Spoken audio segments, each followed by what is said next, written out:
안녕하세요. 11월 4주차. 오늘이 날짜가 27일입니다. 네. 사실 주식시장 보면 별로 안녕하지 않죠. 네. 역시 일들이 많습니다. 네, 반갑습니다. 네. 오늘은 건설 이야기를 하긴 할 건데, 그 전에 이제 조금 정리하고, 몇 가지 드릴 말씀들 정리하고,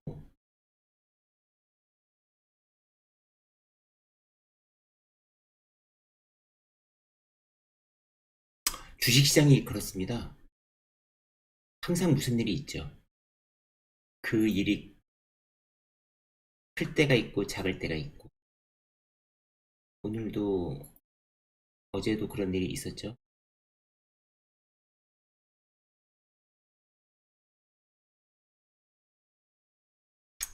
저는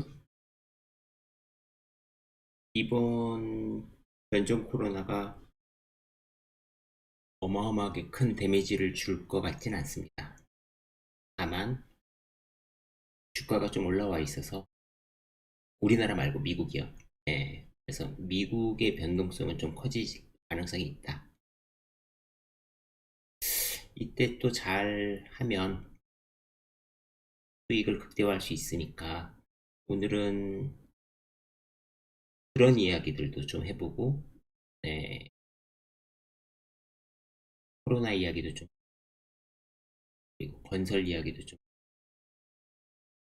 그렇게 진행하면 좋겠다. 지난번에 반도체를 말씀드리고 반도체 공부를 계속 하고 있고요.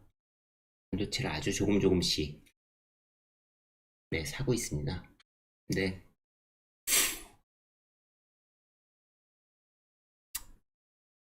반도체를 공부하면 공부할수록 비중을 좀 올려야 되는 분야라는 확신은 계속 들고 있고 그 그 시점이 어딘지 모르니까 조금씩 계속 비중을 올리고 있습니다. 여러분들도 반도체 공부를 하면서 올렸으면 비중을 올리는 것도 좋은 전략이다 생각이 들고요. 관건은 그거죠. 관건은 그날도 말씀드렸지만 미세화 과정, 고단화 과정이 반복되면서 식각과 증착이 힘들어지고 소재가 바뀌고 그 안에서 분명히 혜택 보는 기업들이 너무 많습니다. 그런 기업들을 잘 선택하면 좋을 것 같습니다. 원래 제가 블로그에 투자 아이디어가 이제 다른 쪽에 알려진 것들은 잘 안 쓰는 스타일인데 좀 적당한 기회 봐서 반도체도 알려진 투자 아이디어가 알려진 기업이라 할지라도 한번 정리를 한번 해보는 시간을 한번 가지려고 하고요. 건설도 오늘 이렇게 강의를 하고 나서 시간이 되면 기업 분석 한 종목씩 하려고 합니다. 앞으로는 종목 분석을 좀 강화하는 식으로 여러분들하고 커뮤니케이션 할 생각이고요. 음, 많은 부분들이 블로그를 통해서 할 생각입니다.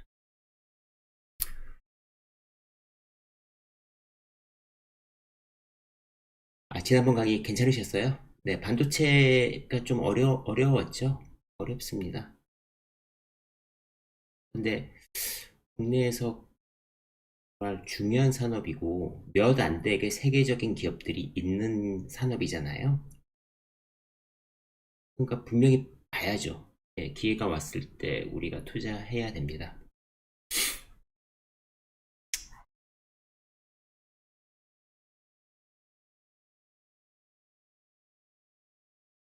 여러분 들려보셨어요? 네. 제가 뭐 반도체를 다 정리한 건 아니고 제가 생각하는 부분에서 정리한 거니까 또 다른 부분들 것도 보시고 그렇게 하시면 될 것 같아요. 네, 오늘 시작해 보겠습니다. 지난주에 그 모빌리티 쇼를 다녀왔습니다. 모빌리티 쇼 원래 이게 현대 저기 서울 모터쇼였는데 모빌리티 쇼로 이름을 바꿨는데 벤츠죠. 이제 벤츠 하면은 이제 뭐 성공의 상징 뭐 이렇게 얘기하는데 저는 뭐 차 욕심은 별로 없고 벤츠도 전기차, 뭐 전기차 많이 보고 왔습니다. 그래서 아직 근데 우리나라 모터쇼는 좀 규모가 작고 그래서 어, 회사들이 아주 전략적인 그런 모델들을 출시한 게 아니라 대부분이 현재 판매할 그런 제품들 위주로 출시해서 좀 아쉬웠고요. 그래도 뭐 볼만했다. 네, 볼만했다. 시간 되시면 한번 가보시면 좋고, 약간 아주 짧지만 촬영분이 있는데 그게 편집되면 올려드리고 다음번에 또 제가 생각하는 모빌리티 쇼 한번 설명드려도 좋을 것 같습니다. 제가 예전에 공격수, 수비수, 골키퍼 이런 식으로 포트폴리오 말씀을 드린 적이 있는데 기억하시나요? 음,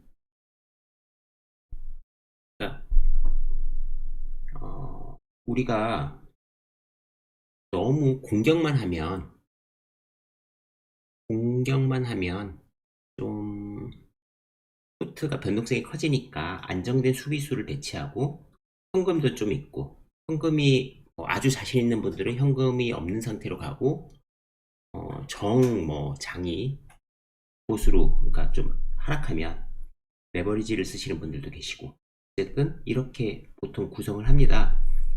저 역시도 이렇게 구성을 하고 있고 그래서 수비수는 뭐 수비수도 안 떨어질 수는 없죠. 예, 수비수는 덜 떨어질 뿐이지 안 떨어질 수는 없습니다.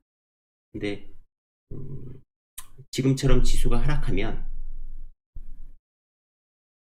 조금씩 수비수를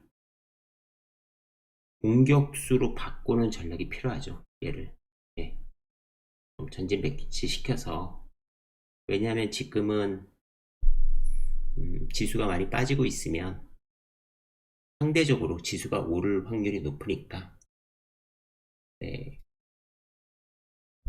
그렇게 하시면 좋습니다. 만약에 지수가 너무 높아지면 수비수나 골키퍼의 비중을 올리시면 되죠. 네, 그래서 이건 운영의 묘고 사실 뭐 꼭 그렇게 정해진 건 아닙니다. 근데 방어적인 포트를 구성하셨다면 서서히 성장주 투자로 서서히 왜냐면 그거는 그러니까 이런 거잖아요. 오늘 내가 포트를 다 정리한다는 얘기는 마치 오늘이 최저점이라는 확신으로 하는 거지 않습니까? 근데 이 세상이 그럴 수는 없잖아요. 우리가 작년도를 보면 3월 17일인가 18일인가가 최하단이었을 텐데 아니다 17일 아니에요 19일인가 그 주였는데요. 어 그게 계속 사왔던 사람만 살 수 있는 거지. 야 오늘이 바닥이야. 딱 이렇게 할 수는 없죠. 네. 그날이 마치 바닥인 걸 안양 현금을 투입해서 할 수는 없었습니다. 그러니까 과도하게 빠졌을 때는 포트폴리오를 계속 사나갔던 사람이 결국은 사는 거지. 턴하는 거 보고 사자 했던 사람이 과연 포지셔닝을 언제 확대할 수 있었을까? 저는 쉽지 않았을 거라고 봅니다. 또 작년에 그렇게 시장을 예민하게 관측하셨던 몇 분은 더블딥, 그러니까 더블딥이 없었던 적이 없다고 하잖아요. 반등하고 다시 빠지고. 그래서 1700선에서 다시 정리하신 분들도 상당히 계셨습니다. 회사만 좋다면, 우리가 굳이 마치 오늘이 방향성의 시작인 날을 할 수 있을까? 해야 되나? 그냥 나눠서 하면 안 될까? 이런 거죠. 어, 제가 이제 아마 다음 주, 그러니까 다음 주 중에 방송이 될 텐데, 와이스트릿에 나가서 반도체 이야기를 했을 때 제가 그런 얘기를 했었거든요. 그날이 반도체가 좀 반등을 좀 많이 한 날이었는데, 음,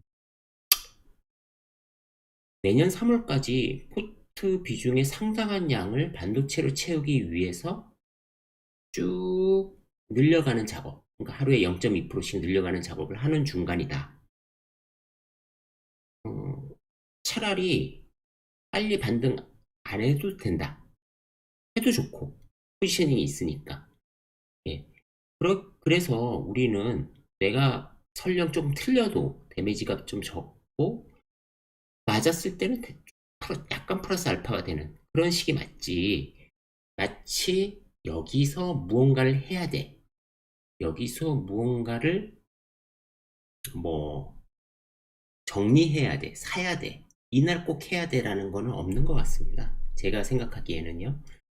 어, 수비수는 배당주나 리추류 같은 게 포함될 수 있죠. 왜냐면은 강력한 배당주는 덜 떨어지죠. 덜 떨어집니다. 음, 그 이대호 기자님이 질문하셔서 제가 작년 3월달, 2월달에 갖고 있던 종목 몇 개 말씀드렸었는데 제가 작년에 한국 기업 평가를 갖고 있습니다. 방송 보시면 나올 텐데 왜 갖고 있었는지는 어쨌든 그게 강력한 수비수 역할을 해줬고 그 회사는 거의 빠지지 않았었어요. 그래서 그거를 조금씩 정리하면서 다른 주식으로 갈아탔고 네 그런 식으로 이렇게 수비수로 공격수로 전환시키는 작업. 그 작업은 작년 5월까지 이어졌었습니다. 어, 지금 저는 수비수를 공격수로 보는 작업을 해도 된다. 하고 해야 될 것 같다. 뭐 이런 생각이 좀 듭니다. 지금 오미크론 변이 때문에 환율도 1200원에 근접했고, 암호화폐도 7% 빠졌고, WTI 원유도 마이너스 13% 어마어마하죠. 근데 이제 그 가스 가격은 안 빠졌어요. 그러니까 아마 원유는 비축유 방출하고 아마 엮여서 조금 심했던 것 같고, 그 LNG 천연가스는 난방 수요가 지금 있을 시기니까 좀 안 빠진 것 같고, 금도 큰 변화 없었고, 지수들은 뭐 미국 지수도 2% 이상 빠졌죠. 그런데 이제 이런 겁니다. 작년에 우리가 2100에서 그러니까 작년 2020년 1월 정도가 2100 선이었을 거예요. 그래서 1450 정도까지 최단에 빠졌다가 바로 반등했는데 한 30% 빠졌나요? 뭐 이 정도 빠진 게 팬데믹이었어요. 그러면 이번에 30% 빠질까요? 이번에는 좀 그러기 어려울 거 아닙니까? 왜냐면 코로나라는 것 자체가 우리가 어, 우리가 한번 경험해서 어, 산소 호흡기라던가 병상이라던가 이런 것들에 대한 대비들이 있고 얘가 변이지만 코로나지 않습니까? 그래서 코로나의 치료에서 그렇게 벗어나지 않으니까 음, 뭐 과거처럼 그렇게 팬데믹이 있을 것 같지는 않습니다. 그렇다면 우리는 학습 경험에 의해서 어느 순간에 빠지다가 반등할 텐데 그게 오미크론이 심각했던가 그러니까 심각하다는 얘기는 치료제도 안 통하고 백신도 안 통하는 상태 그리고 치사율도 높은 상태 이게 제일 심각한 거고 어, 기존의 백신이 그래도 작동한다 그러면 점염률은 높지만 그래도 우리가 백신이란 무기를 하나 갖고 있는 거고 치료제도 갖고 있는 거라서 이런 것들이 2주 안에 발표가 된다고 하니까 상황을 좀 보는 상태로 가지 않을까요? 그래서 음, 과거처럼 30% 빠지기는 어려운데 단기간의 변동성은 나올 수 있겠죠. 다만 이게 두 가지를 의미하는데 하나는 작년에 팬데믹 때는 어, 각 각 정부들이 돈을 풀어서 극복을 했는데 이번에는 돈을 그렇게 과대하게 풀긴 어렵죠. 반대로 보면 또 긴축을 그렇게 강화하기는 또 어렵죠. 그러니까 요번 요 사태가 미국의 테이퍼링을 좀 늦출 거라는 기대 역시도 생기는 거고, 하락이 될 때마다 그런 기대들은 반대로 하락을 막아주는 역할을 할 거예요. 그러니까 어디가 얼마만큼 빠질지는 모르지만, 음, 작년 같은 상황은 안 일어난다. 그리고 설령 작년 같은 사태가 일어난다 하더라도 자본가로서는 상당히 많은 기회들이 생긴 거다. 좋은 종목을 고른다면은 다시 그만큼 올라갈 거니까요. 그래서 수비수를 공격수를 배치하고 우리가 또 여유 있는 현금을 투여하고 또 부업 투자자들은 근로소득을 투여한다면 충분한 이익을 볼 수 있는 상황이 오지 않았나? 근데 그 하단이 월요일이다, 화요일이다, 수요일이다 이렇게 판단하지 마시고 나눠서 하시면 될 것 같습니다.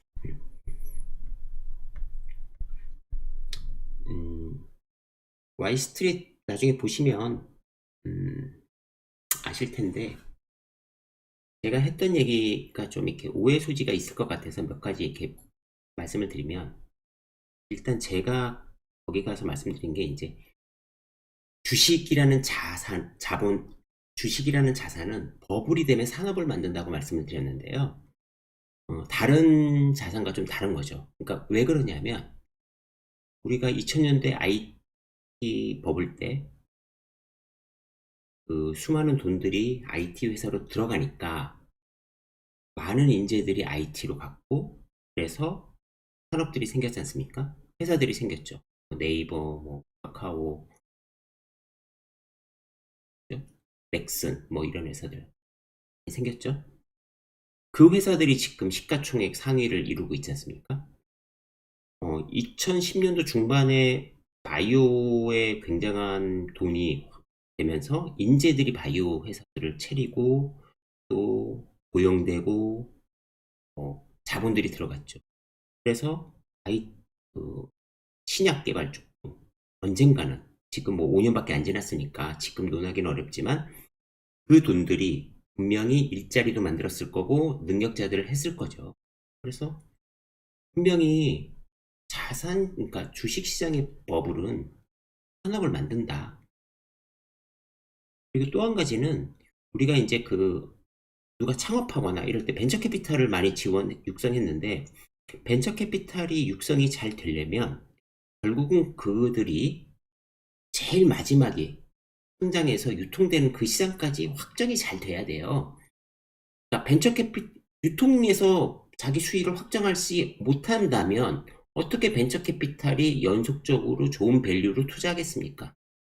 또 벤처 캐피탈이 그 경영자, 그러니까 창업자, 능력자들한테 많은 좋은 대우를 해줘서 참여를 해야지 많은 천재들, 인재들이 창업을 하는 거지.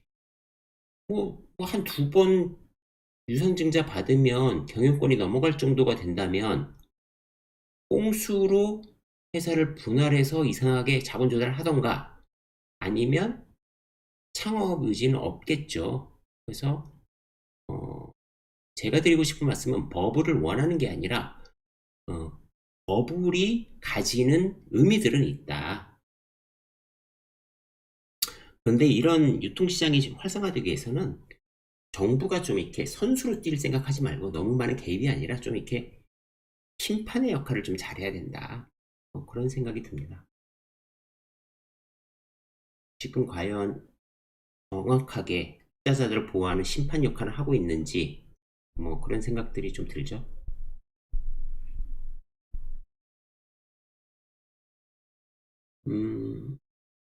우리가 이제 투자를 해야 되는 이유 요거 기사가 나왔는데, 우리가 보시면 17세 뭐 요때 제일 많은 돈을 쓴다는 거죠. 소비는 뭐 사교육비겠죠. 예, 사교육비 엄청 쓰고 다음번에는 일정하게 2천만 원 정도 사용합니다. 노동소득은 평균값으로 보면 41세 3,600만 원이 최고치를 가지고 줄어들죠. 우리가 지금 보통 우리가 그 임금 피크제가 58세, 뭐 60세 퇴직, 뭐 이러니까 이렇게 줄어드는데 보통의 대기업들은 계속 올라가지만 이제 육체적인 노동자들이 많으니까 그런 사람들은 임금 피크가 이렇게 일어날 수밖에 없는 거죠. 근데 이게 되게 오래 살잖아요. 소득이 없는 상태에서 이렇게 오래 사니까 노동소득이 아니라 자본소득이 우리가 어느 정도 받쳐주는 삶을 살아야 된다. 그래서 자본가로서 우리가 자기 적성에 맞는 자본, 뭐 그게 자본 자산이 많지 않습니까? 부동산, 채권, 주식 뭐 많이 있으니까 거기에 맞춰서 자기의 그 자산을 계속 늘리는 투자자로서 살아가야 되는 거죠. 그런데 제가 예전에 한 두 달 됐나요? 진위계수 잘 보셔야 된다고 말씀드렸던 이유가 여기 있었습니다. 선거는 1인 1투표 아닙니까? 그러니까 우리가 그 주주총회 가면 주식 수에 의해서 투표권을 가지지만 선거는 모든 사람이 한 표씩 가지고 있습니다. 그렇다는 얘기는 결국은 많은 사람들이 불편한 일들이 발생했을 때 정부는 개입한다는 거죠. 진위계수가 그런 의미라고 말씀드렸어요. 진위계수가 1에 수렴을 하면 불만족인 사람이 많아지는 겁니다. 그런데 지금 이게 2020년도 자료인데 금융의 진위계수, 실물의 진위계수, 부동산의 진위계수, 거주주택의 진위계수가 0.6 이렇게 올라가고 있습니다. 이게 2020년인데 딱 보면 21년은 당연히 더 나빠졌겠죠. 그러니까 제가 진위계수를 잘 보라고 하는 이유는 여러분들의 자산가들은 싫어할 수 있는 일들이 선거가 되게 많지 않습니까? 우리나라도 이제 보면 대통령 선거, 국회의원 선거, 지방자치제 선거 뭐 많이 있으니까 그때마다 문제가 된다는 거죠. 그래서 우리가 진위계수가 잘 보셔야 된다. 어, 어, 자산가들은 좀 불편하고 불만족스러울 수 있겠지만 정치는 그렇게 갈 수밖에 없다. 예, 너무 많은 불평등이 만들어지는 쪽에 제재가 가해질 수밖에 없죠. 한편으로 뭐 제재가 가해진다고 그게 속도는 조절될지언정 예, 뭐 원위치로 가거나 그러긴 좀 어렵죠. 그래서 유일하게 우리가 할 수 있는 거는 우리 역시도 자본가로서 어떻게 노동소득 플러스 자본소득을 창출하느냐 이거죠. 그래서 은퇴 시점이 됐을 때는 노동소득보다 자본소득이 훨씬 더 많게 그래서 그게 뭐 50살에 이루면은 조기 은퇴하는 거고 뭐 그런 거 아니겠습니까? 네.